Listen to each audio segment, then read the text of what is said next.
तो तमाम अनुपमा के फैंस के लिए, जिन लोगों के बीच में मायूसी की लहर छाई हुई थी कि भाई अनुज और अनुपमा की शादी होने वाली थी और अचानक से मेकर्स ने लीप ला दिया और हम सारे लोग मायूस हो गए कि भला मान कब एक होंगे, तो आप सभी का इंतजार बेसब्री से खत्म होने वाला है क्योंकि भाई अनुज की वापसी हो रही है। जी हाँ दोस्तों, अनुज की वापसी हो रही है अनुपमा के शो में। और ये जो अनुज वापस आएगा ना, अब पूरी तरीके से प्रिपेयर होकर आएगा क्योंकि भाई इन्होंने पहले ही कहा था कि यदि ये दोनों फिर से वापस मिल गए तो ये लोग कभी अलग नहीं होंगे। लेकिन इस बार यदि कायनात ने, किस्मत ने फिर से इन्हें अलग किया है तो बेशक ही इनको हमेशा हमेशा मिलाने के लिए एक भी करेगा। और इसी के लिए दोस्तों अनुज की वापसी पर बहुत बड़ा अपडेट आया, जहां पर एक खास सूत्रों के हवाले जो खबर मिली है कि अनुज जिंदा है और अनुज यानी अनुज का किरदार निभा रहे हमारे गौरव खन्ना साहब को फिलहाल 1 महीनों की छुट्टी दे दी गई है और इसी के लिए वो अभी सेट से अनुपमा के शूटिंग से दूर है। लेकिन जल्द उनकी वापसी होगी, जहां पर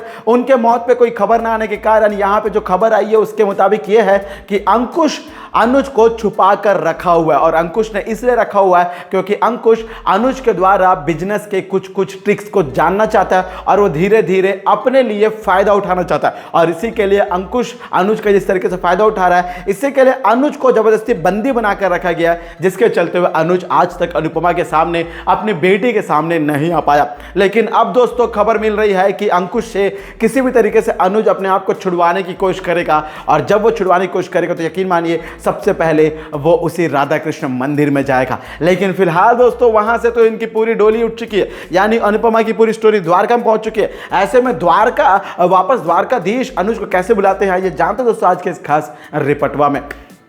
तो नमस्कार दोस्तों, आप सभी का स्वागत है आपका अपने YouTube channel times of media में, जहां पर मैं आपका अपना होस्ट वेणु कुमार आपके अपने पसंदीदा शो अनुपमा से जुड़े एक और बड़े अपडेट को लेकर आप सभी के सामने हाजिर। जहां पर दोस्तों देखा जाए ना तो अनुपमा की कहानी में अनुज के बिना ये कहानी पूरी तरीके से अधूरी है। अनुपमा की जिंदगी ही अनुज के बिना अधूरी है।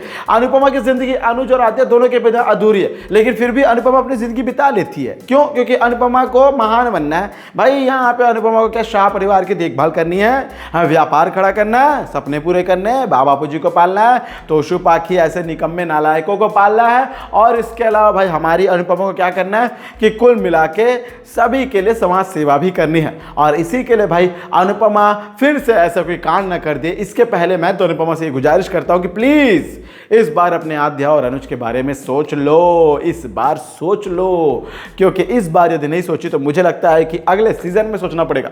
क्योंकि भाई ऑलरेडी मैं बताऊं कि इस लीप के बाद ना शो के टीआरपी में काफी गिरावट आई है और यकीन मानिए अनुपमा के शो के मेकर्स की सबसे बड़ी गलती यही लीप होने वाली है। और इसी लीप के कारण अनुपमा का जो फेम है ना वो डिफेम बदल जाएगा। क्योंकि भाई देखिए, जब अच्छा करियर चल रहा होता है ना तो तभी रिटायरमेंट ले लेनी चाहिए, लेकिन जब आप एकदम वर्स्ट खेल रहे हो, आपको टीम जबरदस्ती निकालना पड़े, तो ये अपने आप में आपके लिए तौहीन होने वाली है। और आप ऐसे ही तौहीन, ऐसे ही बेइज्जती को पाना चाहते हैं क्या? भाई अनुपमा का शो इतना अच्छा खासा चल रहा है, टीआरपी अच्छी खासी ऊपर है, एक अच्छा टाइम पीरियड चल रहा है, तो ऐसे ही टाइम पे खत्म कर दो भाई। अगले बार ना आपको सीजन 2 लाने में बहुत ज़्यादा भाई एफर्ट नहीं करना पड़ेगा भाई, अपने आप पॉपुलैरिटी बढ़ेगी। क्योंकि अच्छे टाइम पे आप खत्म करोगे तो लोग इंतजार में बसे रहेंगे, भाई अच्छा टाइम चल रहा था क्यों खत्म कर दिया। लेकिन बुरा टाइम आगे खत्म कर दिया जाओगे तो लोग आपके सीजन 2 के लिए उतने एक्साइटेड नहीं रहेंगे। तो यही बात मेकर्स को शायद सोचनी चाहिए थी। और फिलहाल दोस्तों शायद ऐसा भी हो रहा होगा कि लीप के लाने के बाद नए चेहरे आए हैं, कई सारे नए किरदार आए हैं, तो इन्हें देखकर शायद हम इतनी ज़्यादा फैमिलियर इनके साथ नहीं हो पा रहे, या हमें पुराने किरदारों को देखकर इतनी आदत सी होने लगी थी कि हमें इन सब की आदत नहीं हो पा रही है।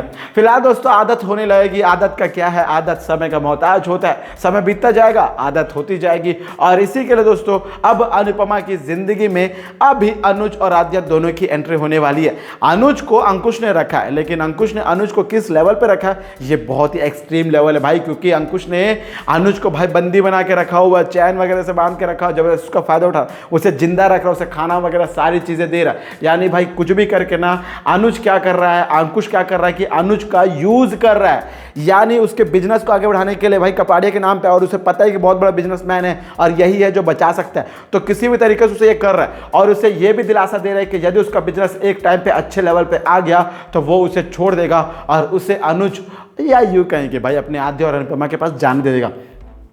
और इसी के लिए यही एक वो उम्मीद है जिसके कारण अनुज इसलिए जिंदा है, या यूं कहें कि अनुज एक ना एक दिन वापस अपनी आद्या और अनुपमा के पास आना चाहता है, इसलिए अनुज मर भी नहीं रहा है। वरना यकीन मानिए अंकुश इस तरीके से प्रताड़ित कर रहा है अनुज को कि जिस तरीके से अनुज रह नहीं पाएगा। और आप लोग सोच रहे होंगे कि भला ये सब कुछ कहाँ दिख गया, कोई प्रोमो वगैरह नहीं आया, लेकिन दोस्तों मैं जो आपको बात बता रहा हूँ 100% न्यूज़ है, कंफर्म न्यूज़ है। आप खुद ब खुद जब एपिसोड देखेंगे तो वापस आप इस वीडियो को ढूंढते हुए जरूर आएंगे। और मैं रही बात दोस्तों, मैं एक और बात भी आपको बताने वाला हूं कि आद्या और अनुपमा का मिलन भी हो गया, जहां पर आद्या और अनुपमा दोनों एक दूसरे के गले भी लगते हैं, दोनों एक दूसरे के गले लगते हैं, दोनों एक दूसरे को भाई हक करते हैं, हाथ पकड़ते हैं, बालों पे सर रखती, इस सर पे हाथ रखती है अनुपमा, लेकिन फिर भी ये दोनों अपनी माँ बेटी होने को प्रमाण को पहचान नहीं पाते। वाह भाई, मानना पड़ेगा। अभी तक अनुपमा अपने बच्चों को बिना देखे जान जा रही थी कि यहाँ पे आद्या, वहाँ पे आद्या, आद्या के साथ कुछ हो रहा होगा वगैरह और दुनिया भर की बातें। लेकिन अब आद्या वापस जब अनुपमा को मिल रही है और गले लग रही है तो अनुपमा आद्या को नहीं पहचान पा रही है। सोचने वाली बात है भाई, सोचने वाली बात है। चलो इतना ही नहीं, और आद्या अनुपमा के पास आई है। आद्या भी तो अपनी माँ को पहचानती है ना, ऐसा नहीं कि चलो माँ पहचान रही, आद्या भी तो पहचानती है। आद्या के चेहरे पर रंग है, आद्या का चेहरा बदला है, आद्या बड़ी हुई है, आद्या ने अपना नाम बदल लिया, राही बन गई है। लेकिन अनुपमा ने तो कुछ नहीं किया ना, अनुपमा का एज बदला, चश्मा पहना उसने, डोकरी भी नहीं है भाई, वो पूरी तरीके से बाल और पके नहीं है। हमारी रूपाली गांगुली मैडम में भले ही 20 साल का लिप ला दो वैसे रहेंगे भाई, 40 की लगेंगी। और ये बात हमने नहीं, ये बात भाई शो में जो किरदार है ना उनके द्वारा भी बातें बुलवाई जा रही है, ताकि ऑडियंस का ऐसा ना लगे कि भाई अनुपमा डोकरी नहीं है, उसके बाल नहीं पके। तो भाई अनुपमा क्या नेचुरल चीजें खाती है, तो उसे क्या असर नहीं हो रहा आजकल के पोल्यूशन वगैरह का। इसी के लिए अनुपमा पूरी तरीके से जवान बनी हुई है लीप के आने के बाद भी। लेकिन भाई आद्या जब अनुपमा को देख रही है तो आद्या को तो पहचान जाना चाहिए। यदि उन्होंने देखा नहीं, यदि गले भी लग रहे तो भी भाई एक एहसास होता है ना। तो ये आद्या को ये एहसास हुआ ही नहीं, अनुपमा को हुआ कि हाँ यही कहीं छोटी है। भाई छोटी यही कहीं है तो तुम उस लड़की को देख लेती, शक्ल देख लेती, ये गले लग दिया बिना शक्ल देखे और ऐसे यहीं से भगा दिया, ऐसे कैसे होगा। एक बार तो अनुपमा तुम्हें आद्या को लेकर कंफर्मेशन करनी चाहिए थी, वेरिफिकेशन करनी चाहिए। अब ऐसे में दोस्तों अनुपमा और आद्या का फिर से मिलन होगा, जहां पर अनुपमा आद्या को दोनों को पता चलेगा कि अनुज तो है ही नहीं, और इसी के लिए अनुज की वापसी होगी शो में। और अनुज की वापसी से ही कहानी में थोड़ा इंपैक्ट पड़ेगा। इतना भी कुछ हो जाए भाई, रूपाली गांगुली मैडम के फैन होंगे, मानते हैं अनुपमा के फैन होंगे, लेकिन अनुपमा अकेली इस शो को नहीं संभाल सकती है भाई, ये भी सच बात है। अनुज की वापसी होनी जरूरी है, मेकर्स के लिए भी जरूरी है। और इसी के लिए अनुज का ये जो अंकुश वाला ट्रैक है ना, ये जल्द ही वापस आने वाला है। तो इस ट्रैक को लेकर आप कितने एक्साइटेड है और आने वाले एपिसोड के लिए आपके एक्साइटमेंट लेवल क्या है, कमेंट के जरिए दोस्तों मुझे जरूर बताइएगा। और अनुपमा के शो से जुड़े सारे तमाम वीडियोस को सबसे पहले पाने के लिए सब्सक्राइब कर लीजिए दोस्तों आपका अपने YouTube channel times of media को, ताकि आप अपने पसंदीदा शो अनुपमा से जुड़े सारे अपडेट को सबसे पहले पा सके। और मैं आपका अपना होस्ट वेणु कुमार जल्द ही आपके अपने पसंदीदा शो यानी अनुपमा से जुड़े एक और बड़े अपडेट को लेकर जल्दी दोस्तों आप सभी के सामने होऊंगा हाजिर। तब तक आप सभी को टाटा, गुड बाय, जय हिंद, जय भारत।